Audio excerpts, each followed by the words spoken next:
So hello everyone, कैसे हैं आप सब? कैसे चल रही है आप लोगों की ईएमआरएस की प्रिपरेशन? तो जैसा कि हमने पिछले वीडियोस में देखा था कि ईएमआरएस के सिलेबस में जो डेट फंक्शन दे रखा है, वो मैंने आपको बताया था कि वो प्रीति अरोड़ा की बुक में नहीं है। तो वो फंक्शंस ये है नाउ, डेट, मंथ, ईयर और 2-3 और फंक्शंस हैं जो कि मुझे प्रीति अरोड़ा के बुक में नहीं मिला, तो वो आपको अलग से पढ़ना पड़ेगा। इसके अलावा जो भी सिलेबस में चीज़ें दे रखी हैं, वो सारी चीज़ें प्रीति अरोड़ा के बुक में हैं, ठीक है? जहाँ तक मैं कंप्यूटर साइंस टीजीटी की बात करूँ। तो इसके अलावा जो चीज़ें हैं वो आपको सब डीबीएमएस के रिगार्डिंग आपको मिल जाएंगी प्रीति अरोड़ा के बुक में, ठीक है? तो ये मैंने बोला था कि प्रीति अरोड़ा के बुक से मैं बताऊंगा आपको कि कुछ चीज़ें नहीं दे रखी हैं, वो मोटी मोटी ये चीज़ें हैं बेसिकली जो नहीं दे रखी हैं। तो अगर आप प्रीति अरोड़ा पढ़ रहे हो तो ये आपको चीज़ें, डेट फंक्शंस जो है एसक्यूएल में, वो अलग से पढ़ना पड़ेगा। अब अगर बात करें बेसिकली, मैंने आपको जो बताया था कंप्यूटर नेटवर्क, मैं पिछले वीक कवर कर रहा हूँ। तो ये मैंने कंप्यूटर नेटवर्क लगभग कंप्लीट कर लिया है। मैंने पिछले वीडियो में आपको बताया था कि मैंने पाइथन लगभग ख़त्म कर लिया है। मेरा जो मेजर पार्ट बचा हुआ है वो फाइल हैंडलिंग का बचा हुआ है, तो वो मुझे करना है पाइथन में। डीबीएमएस मैंने कवर कर लिया है। एसक्यूएल का पार्ट मैक्सिमम है, जो कि मोस्ट एसक्यूएल का पार्ट है, वो मैंने कवर कर लिया है। उसके साथ साथ अभी मैं नेटवर्क कंप्लीट कर रहा था, तो ये भी चीज़ें हो गई हैं। ये भी मैंने प्रीति अरोड़ा बुक से ही कवर किया है। बट मैंने आपको पिछले वीडियोज़ में बताया है कि बुक से आप जब तक चीज़ों को नोट डाउन नहीं करोगे, एक नोट्स के फॉर्म में नहीं लिखोगे, तब तक काफ़ी मुश्किल होगा आपको आंसर राइटिंग वहाँ पे वही चीज़ें रिप्रोड्यूस करने में। तो इसलिए मैंने मोस्टली प्रीति अरोड़ा बुक और चैट जीपीटी दोनों के हेल्प से पॉइंट वाइज और कुछ शॉर्ट नोट्स बनाए हैं कंप्यूटर नेटवर्क के भी, ठीक है?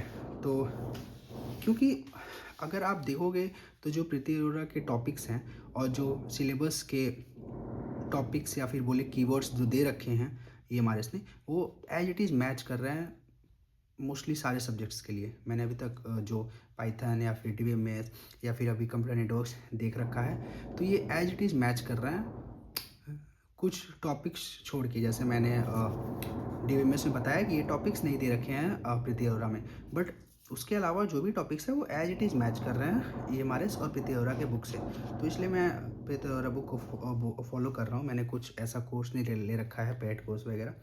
तो मैं बेसिकली CS प्रेप बाइट को फॉलो कर रहा हूँ, जैसे मैंने पहले भी आपको बताया। और वो भी नोट्स के लिए ज़्यादा फॉलो कर रहा हूँ, अंडरस्टैंडिंग पर्पज़ के लिए उतना नहीं फॉलो कर रहा हूँ, बिकॉज अंडरस्टैंडिंग आपको उतनी है अगर आपने ग्रेजुएशन किया है, बीटेक किया है कंप्यूटर साइंस से।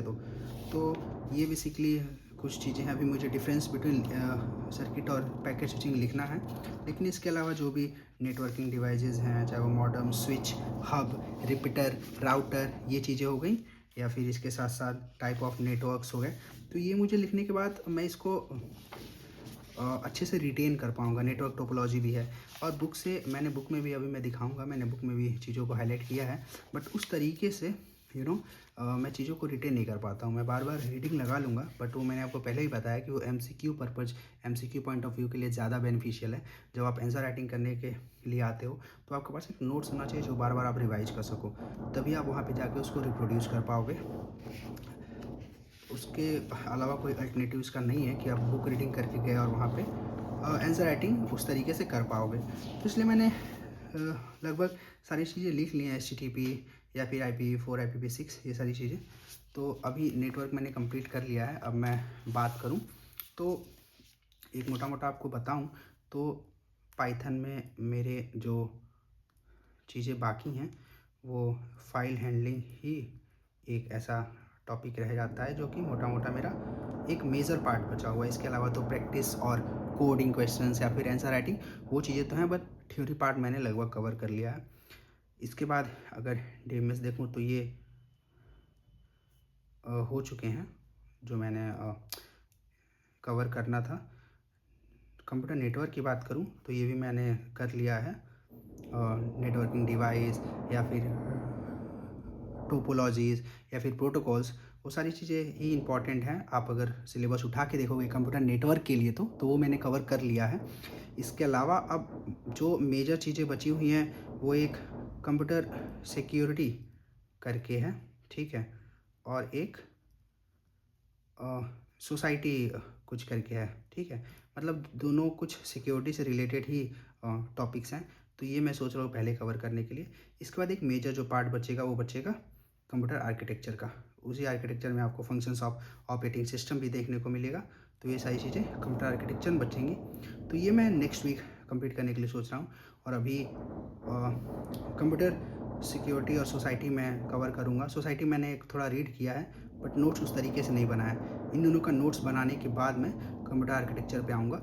और ये अगर कवर हो गई चीज़ें तो फिर एक जो चीज़ें बचती हैं वो बचेंगी एआई टूल्स और कुछ ट्रेंडिंग टेक्नोलॉजीज़ वगैरह हैं तो वो आप शॉर्ट नोट्स बना सकते हो। ये मोटा मोटा आपका सिलेबस है।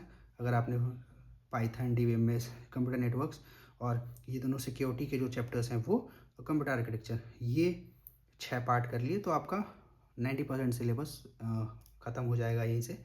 तो ये मैंने सोचा है। इसके साथ साथ मैं अगली वीडियोज़ में लेके आऊँगा।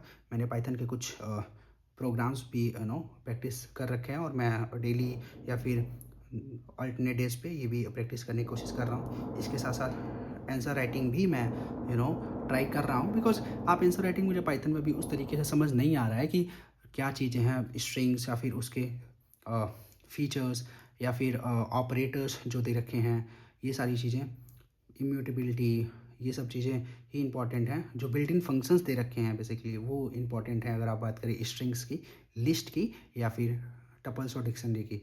तो उस तरीके से मैं आगे वीडियोज़ लेके आऊँगा कि प्रैक्टिस किस तरीके से करना है, अगर आपने एक बार सिलेबस कवर कर लिया है तो ये चीज़ें हैं। मैंने अभी मैं पाइथन को आंसर राइटिंग थोड़ा थोड़ा प्रैक्टिस करने की कोशिश कर रहा हूँ। दिन में 2 क्वेश्चन लिख लिए ऐसे करके, बिकॉज़ अभी मुझे टाइम उस तरीके से नहीं मिल पा रहा है, मैं वर्किंग भी हूँ। तो पाइथन में इस तरीके से, इसके बाद मैं डीबीएमएस भी ऐसे ही करूँगा, क्वेरी वगैरह लिखने की कोशिश करूँगा जो क्वेश्चंस आए हुए हैं उसके रिगार्डिंग पे। और अभी जो बाकी का सिलेबस है वो पहले ख़त्म करना है, फिर आप रिवीजन के उस पे आ सकते हो। क्योंकि अभी जैसे आपको पता है कभी डेट्स आ रहे हैं कि 3, 4, 5 में एग्ज़ाम होंगे। अभी वो आपको ही पता है कि वो कंफर्म नहीं हुआ है ईएमआरएस के साइट पे, बट लोग अपने तरीके से चीज़ों को कर रहे हैं। बट अगर कोई एक डेट बोलूँ तो वो 15 मार्च के बाद ही मुझे लग रहा है कि एग्ज़ाम्स होंगे। तो तब तक आप एक अपना प्लानिंग करके चीज़ों को चल सकते हो। 15 मार्च के बाद ही एग्ज़ाम्स होने के चांसेस हैं, ठीक है। तो यार ये सब चीज़ें मैं आपको बताना चाह रहा था कि अभी अगले वीक का क्या टारगेट है। वो है सोसाइटी, सिक्योरिटी और कंप्यूटर आर्किटेक्चर। अगर ये अगले 10 दिनों में भी चीज़ें हो जाती हैं तो ये काफ़ी हेल्पफुल होंगी।